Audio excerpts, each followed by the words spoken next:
Afafy FET. dia tonga soindray asika atao anatin'ity fandaharana izay iarahantsika amin'ny Afafy FET eto amin'ny page official ny Afafy FET Madagasikara ity. Miarahaba ny Père Audon, Père Harmonie nationale ny Afafy FET amin'izao fandaharana izao. Dia miarabanao ihany koa Fafa, dia miarabantsika rehetra ihany koa izay manaraka ity fandaharana vokarin'ny Afafy FET atao amin'ny foibe nasionaly ity. Miditra ao anatin'ny taom-pikatrohana vaovao ary isika izao, ny taom-pikatrohana 2024 ka araka ny efa mahazatra antsika isan-taona dia misy ny sordalana izay ifampizarantsika avy aty amin'ny foibe nasionaly. Inona indray ary mampera no azo ifampizaranana mahakasika ny sordalana izay? Inona ny teny faneva, inona ny ten'Andriamanitra izay natokana ho alalinana manokana amin'ity taom-pikatrohana ity, na ihany koa ny afatrafatra azo ambara ao anatin'izay. Misaotra indrindra Fafa amin'izay fanontaniana apetraka ao izay. Alohan'ny hamaliko ny fanontaniana aloha dia ataoko hoe misaotra n'Andriamanitra lehibe indrindra isika amin'ny fahasoavana maro arotsany tantanany fiainantsika, indrindra amin'izao taom-pikatrohana vaovao izao, ary nahafahantsika ihany koa niatrika sy nisedra ny taotsarotra lasa iny teo amin'ny mpiatrehana sy teo am-panoherana ny coronavirus. Maro ny namoy havana, namoy fianakaviana, nisy ihany koa aza ny pretra relijiosy izay nindosy ny fahafatesana, kanefa na eo aza ireny izany rehetrarehetra izany dia manam-panantenana mandrakariva ao amin'Andriamanitra isika. Mikatona tokoa moa ity ny taom-pikatrohana 2024, 2024 ka toy ny fanaontsika mahazatra ataon'ivon'ny Afafy FET eto amin'ny nositsika dia misy mandrakariva ny sordalana hoentintsika mikatroka, entintsika mandrindra ny fiainam-pikambanana, entintsika ihany koa andrindrana moa izay fiainam-pikambanana izay mba hisy ny fitohizan'ny fanabeazana eo anivon'ny Afafy FET manerana nosy, ankoatra izay ataontsika hoe sordalana manokana ataon'ny isan-dioseze izay. Ny sordalana moa zany ho antsika Afafy FET dia hialohavan'ny teny faneva, ary io teny faneva io no mitondra ny sordalana iray manontolo sy ny fiainantsika mandritra ny taona. Ny teny faneva amin'ity taona ity dia ny hoe mahita ny zavatra rehetra miavao ao amin'ny Kristy. Averiko indray, mahita ny zavatra rehetra miavao ao amin'ny Kristy. Inona moa no antony nisafidianana manokana ity lohahevitra ity na ity teny faneva ity ho antsika Afafy FET? Ity teny faneva ity dia iombonana amin'ny fianakaviam-be ny Asiana manerana ny tany, manerana izao tontolo izao. Satria isika Afafy FET miaraka amin'ny TPPM moa izay loharanon'ny mpoirantsika dia nakiny ny pamparay masina manokana amin'ny jesuita na ny fikambanan'i Jesoa ny fitantanana na ny fiahiana azy eo amin'ny sehatra maneran-tany. Ka noho izany dia mazava ho azy fa isika zany dia anisan'ny mandrafitra ny atao hoe fianakaviam-be ny Asiana. Ity taona ity dia atao hoe taona iny Asiana ho an'ny fianakaviam-be ny Asiana maneran-tany, satria ankalazana indrindra ny fahadimanjato taona ny nibebahany Masinday Niasy. Dimanjato taona lasa izay ny Masinday Niasy no nahita izay mahazava ny lalank'izorany teo amin'ny fiainany amin'ny fanarahan-diany Kristy, rehefa voaterina tsapa ny voninahitr'Andriamanitra tamin'ny alalan'ny rahatra nahazo azy, tamin'ny alalan'ny famakiana boky masina, ny evanjely, ny fianarana an'i Jesosy Kristy, ny tantaran'ny olo-masina, dia tapa-kevitra tanteraka ny andao ny fiainana izao tontolo izao. Fa faharoa manaraka an'izay de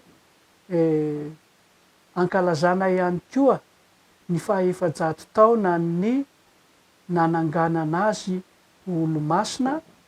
miaraka amin'ny Masindà François Xavier satria marihina tsara fa niara natsangana olo-masina izy mirahalahy ireo niaraka tamin'ny Masimbavy Terezy Davila tamin'izay fotoana izay. Ka dia izay ary no antony ty atao hoe taona iny Asianina ity ka nandraisan'ny fianakaviam-ben'ny Asianina manontolo maneran-tany io lohahevitra io. Araka izay nozavay mopera teo zay dia isany ao anatin'ny fankalazana ny taona iny Asianina tanteraka isika izao ka moa mopera misy ny ifandraisany amin'izay resaka fampiasam-panahy Masindà Ignace zay ny zavatra ifampizaranao anatin'ity sorataniny ity. Raha ny marina tokoa aza moa dia izay indrindra no antony ataontsika hoe nandraisantsika ny teny faneva. Ny Masindà Ignace dia anisan'ny nametraka lovam-panahy ngezabe tokoa ho an'ny fiangonana manontolo, tsy hoe ho an'ny fikambanan'i Jesoa fotsiny fa ho an'ny fiangonana manontolo satria tena noraisy ny fiangonana ho fanana ny fiangonana io fampiasam-panahy na ataontsika ihany koa hoe exercice spirituel io. Tsy inona moa ny fampiasam-panahy fa iray amin'ireo vokatra manan-danja indrindra amin'ny dian'ny fiovam-pon'ny Masindà Ignace navela ho lova ho an'ny olombelona rehetra, ho fitaovana mitondra tombontsoa hanehoana ny lalana makany amin'Andriamanitra.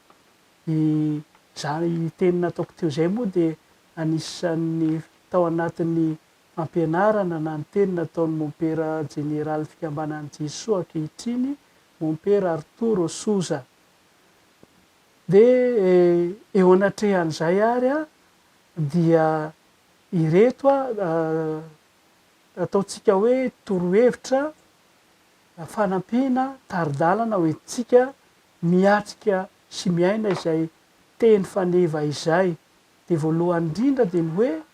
fandalinana ny tantaran'ny Masindà Ignace, ny Masindà Ignace avy any Loyola. Tsara ny mba mandalina kely an'izy io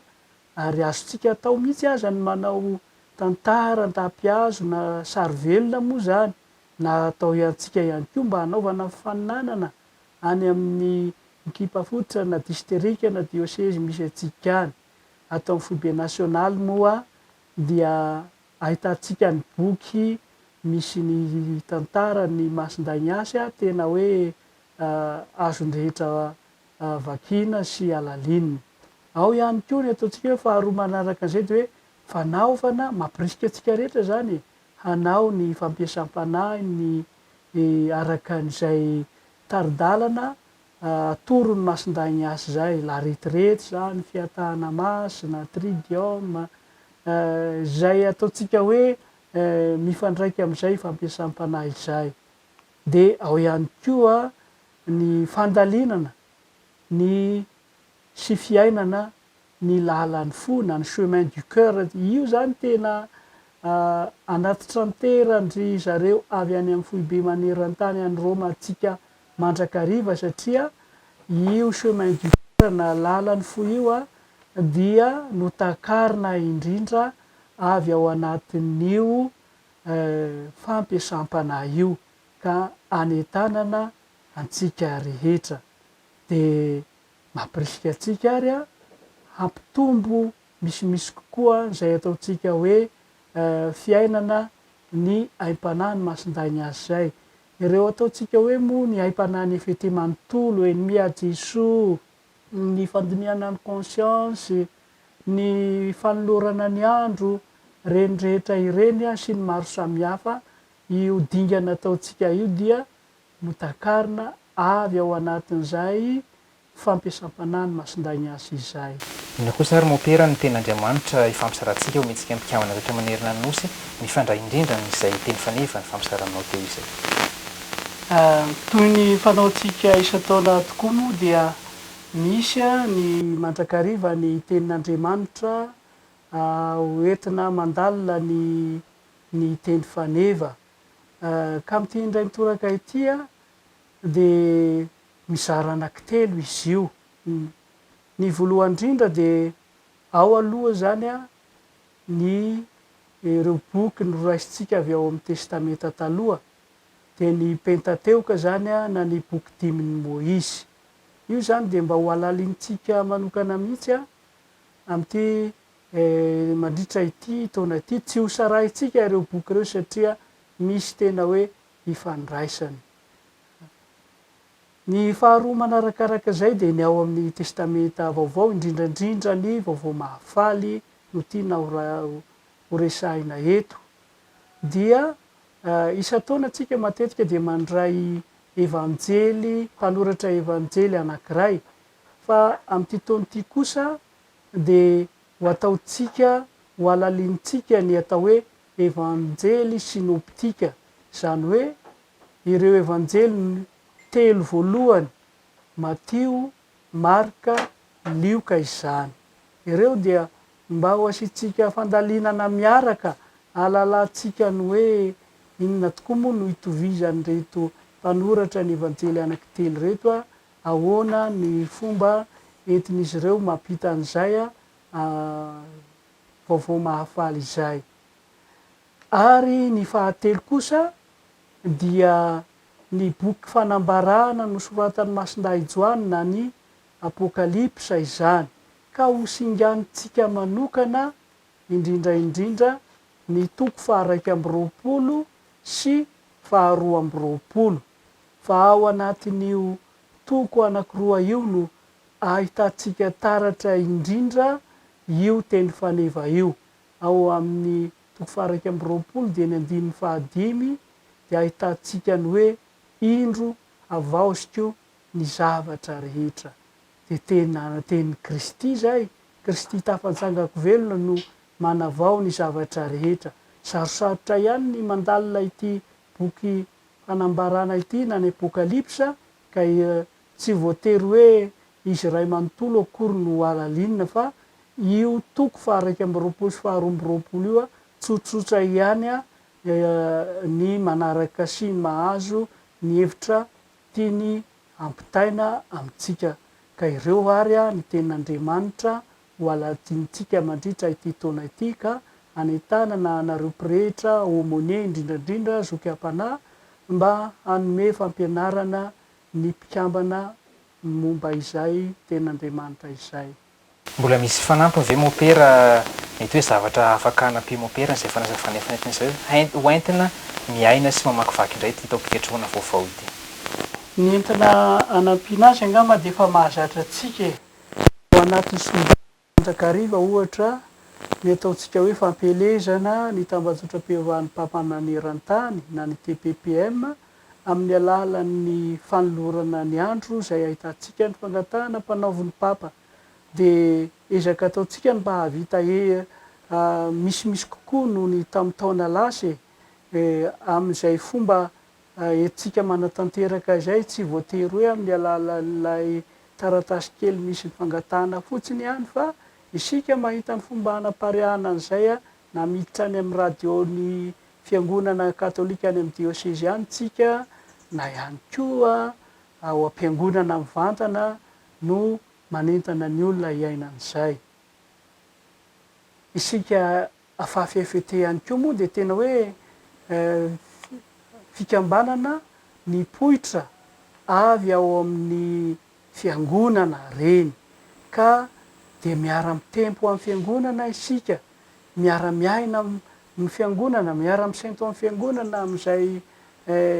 fiainana ao anatin'ny fiangonana izay, ka ankehitriny isika atao amin'ny fiangonana katolika maneran-tany de eo am-piomanana amin'ny synôda ny eveka izay ho tanterahina amin'ny taona 13 sy 20,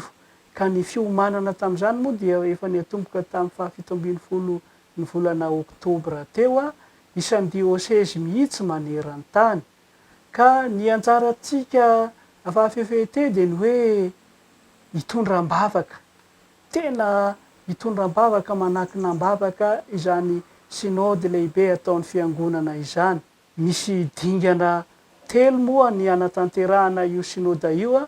de eo ny eo amin'ny sehatra diocésiana, eo amin'ny sehatra continanta ary ny fiaonam-beny ny eveka ho tanterahina any Roma. Toraka an'izany ihany koa ny andro maneran-tany ny TPPM sy ny FFVT ary ireo olo-masina mpiaro. Tsy ho adinointsika ny manamarika an'io amin'ny fomba manokana. Ny andro maneran-tany moa dia ny alahady fankalazantsika ny sakramenta masina na ny vatana mandrany Kristy zany. Toraka izay ihany koa ny fetin'ny olo-masina mpiaro, Masimbavy Terezin'i Jesosy Zazakely sy Masindava François Xavier. Ka ho singantsika manokana angamba ny Masindava François Xavier izay ataontsika hoe tafiditra ao anatin'ny taona ignasiana moa tsika izao, ka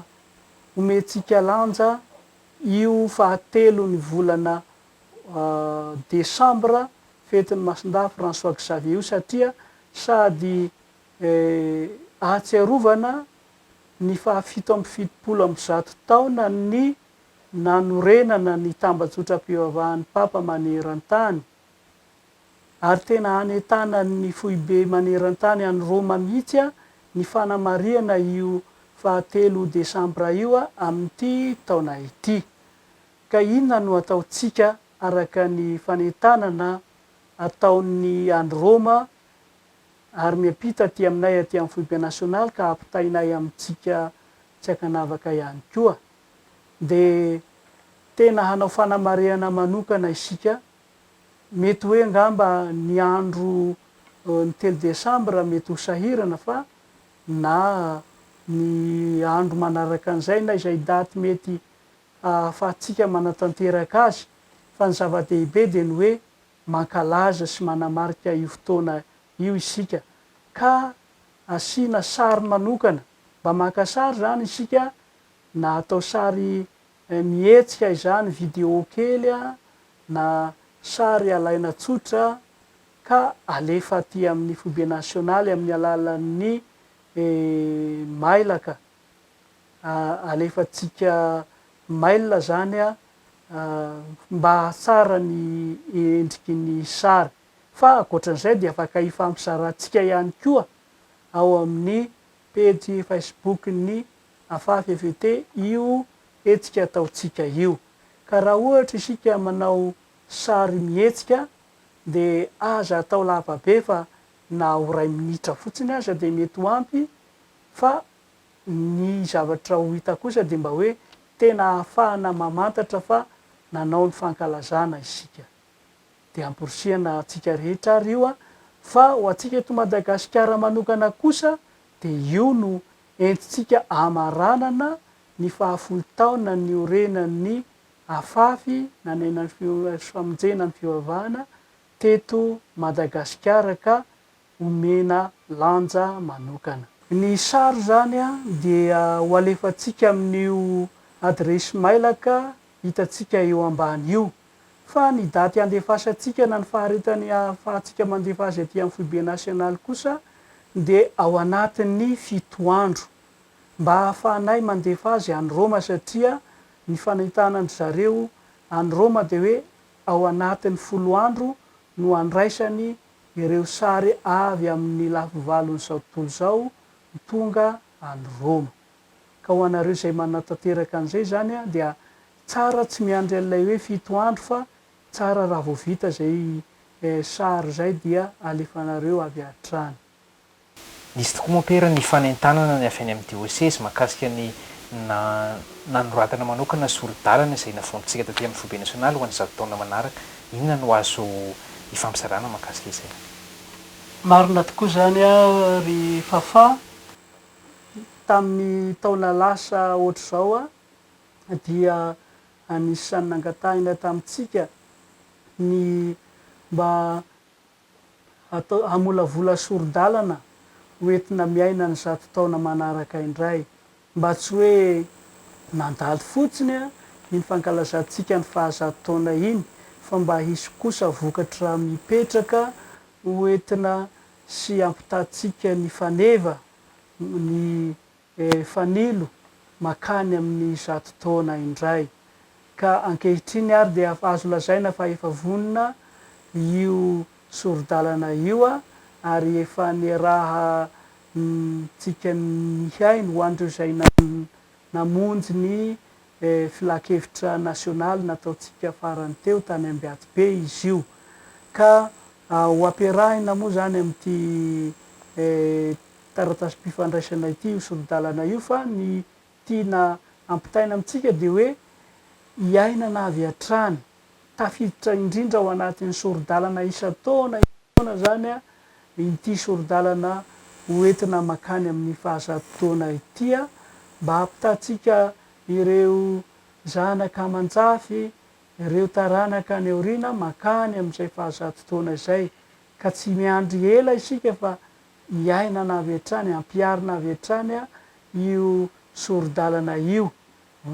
ary antenaina fa ny mpanabe isan-tokony indrindra ianareo tompon'andraikitra ao amin'ny dioseze dia hatafitan'izany hatrany amin'ny ekipa fototra any de anitanana atsika rehetra zay